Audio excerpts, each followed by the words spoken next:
অন্নপূর্ণা ভান্ডারের টাকা না পেয়ে এবার আন্দোলনের পথ বেছে নিলেন মহিলারা। গোটা রাজ্যের পাশাপাশি বৃহস্পতিবার নদিয়া জেলার কৃষ্ণনগর পৌরসভা এবং নদিয়ার কল্যাণী মহকুমা শাসকের দপ্তরে লাগাতার আন্দোলন চালিয়ে যান মহিলারা। বিক্ষোভকারীদের দাবি, সমস্ত নিয়মাবলী সম্পূর্ণ করে তারা অন্নপূর্ণা ভান্ডারের জন্য ফর্ম জমা দিয়েছিলেন, কিন্তু অন্নপূর্ণা ভান্ডারের টাকা থেকে বঞ্চিত তারা। সম্প্রতি রাজ্যের বিধানসভা নির্বাচনের আগে মহিলাদের ৩,০০০ টাকা অন্নপূর্ণা ভান্ডার দেবে বলে ঘোষণা করেছিল বিজেপি। রাজ্যে পালাবদলের পর বিজেপি সরকার ক্ষমতায় আসতেই প্রায় ১ কোটির বেশি মহিলাদের অ্যাকাউন্টে ঢোকে অন্নপূর্ণা ভান্ডারের টাকা, কিন্তু এখনো অন্নপূর্ণা ভান্ডারের টাকা থেকে বঞ্চিত অসংখ্য মহিলা। আর যতই দিন যাচ্ছে ততই ক্ষোভ বাড়তে থাকছে মহিলাদের মধ্যে। এবার বিক্ষোভের রাস্তা বেছে নিয়েছেন প্রাপকরা। লাগাতার চলছে আন্দোলন বিক্ষোভ। চিত্র সাংবাদিক এডিটর রূপম, সানভি নিউজ বাংলা। মানুষের পাশে, মানুষের সাথে। আমার স্বামী একজন অসুস্থ, আমার শরীর অসুস্থ। আপনি কি হচ্ছে তোমার ওই 13 পাতা ফর্ম ফিল আপ করেছেন অনলাইন সব করেছি, কোনো কিছু আমাদের না আছে। আমরা এখানে সবাই দেখাচ্ছিল এই আগের লেখাটা 300 বেশি এই টাকা দিয়ে সংসারটা চলে। সেই মেয়েটা পর্যন্ত পাইনি, যারা যোগ্য তারা পেয়ে গেছে, পাইনি যারা অযোগ্য তারা পেয়ে গেছে।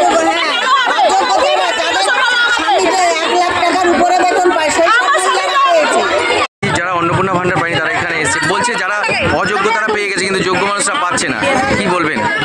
দেখুন, এরকম কিছু প্রবলেম হয়েছে, এটা বলছি না যে হয়নি। আমরা দেখেছি পৌরসভা, বিশেষ করে পৌরসভা, আপনি জানেন কদিন আগে পৌরসভা ভোট হয়েছে, তার আগে পৌরসভা কাদের আন্ডারে ছিল? তৃণমূল আন্ডারে ছিল।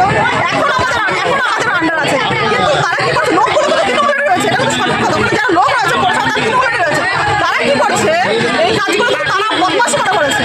কারণ এরকম অনেক আছে যারা দুদিন আগে অ্যাক্টিভ ছিল, এখন তাদের কাছে পৌরসভা কে করেছে এখন?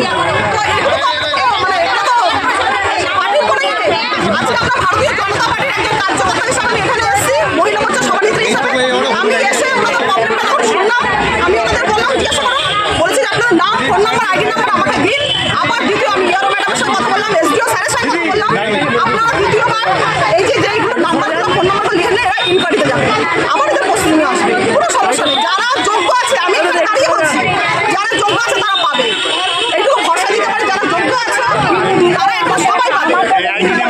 ঠিক আছে। যে বিক্ষোভ হচ্ছে এই যে অন্নপূর্ণা ভান্ডার নিয়ে, বিক্ষোভ কিছুই না।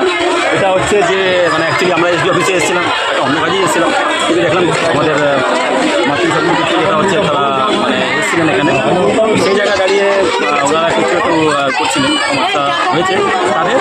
তো যেটা হচ্ছে এটা আমরা যেটা দেখলাম, কিছু টাকা কারো অনেক লোকের অ্যাকাউন্টে ঢুকে নিয়ে বা কিছু লোকের অ্যাকাউন্টে টাকা ঢুকেছিল, সেটা টাকাটা এখন হয়েছে। আমরা বললাম ওনাদেরকে বুঝালাম, ওনারা এসে এসডি অফিসে অ্যাকাউন্ট করছিল, আমরা ওনার বুঝিয়েছি, ওনাদের সব কিছু ডিটেলস নিয়েছি। আমরা নেওয়া হয়ে আমরা কথা দিয়েছি যে আমরা এটাকে অবশ্যই কিছু যেখানে আছে আমাদের জায়গায় পৌঁছাবো, আর ওখানে যেটা হচ্ছে সমস্যা সমাধান করার চেষ্টা করবো। আমাদের দায়িত্ব যেটা আমরা করছি। কী কী ব্যবস্থা নেবেন দাদা? এই দেখুন, আমাদের ব্যবস্থা যেটা আমরা মানে এটা তো সরকারি প্রকল্প, সরকারি যে ক্যাটাগরিয়া ক্রাইটেরিয়া হয় সেটা মেনেই হয় না, কিন্তু ব্যাপারটা হলো যতটা মানে আমাদের মুখ্যমন্ত্রী যেটা বলেছেন, যিনি যেটা আমাদের যোগ্য তারা অবশ্যই পাবে, তারা 100% পাবে। আর যারা পাওয়ার যোগ্য নয় তারা যেন না পায় সেটা আমরা ব্যবস্থা করবো। কেননা এর আগে যে সরকার ছিল তার মধ্যে দুর্নীতি হয়েছে, সবাই জানে, পুরুষরাও পেয়েছে, এমন আমরা দেখেছি নিজে। কিন্তু সেই জায়গায় দাঁড়িয়ে আমরা এটাতে বলতে পারি যে যারা যোগ্য তারা অবশ্যই পাবে।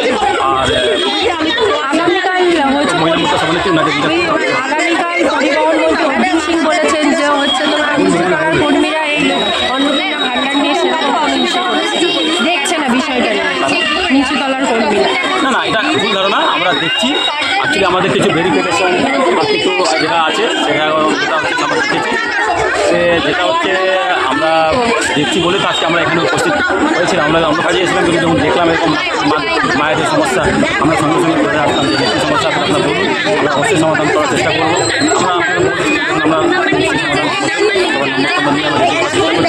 বলবো আমি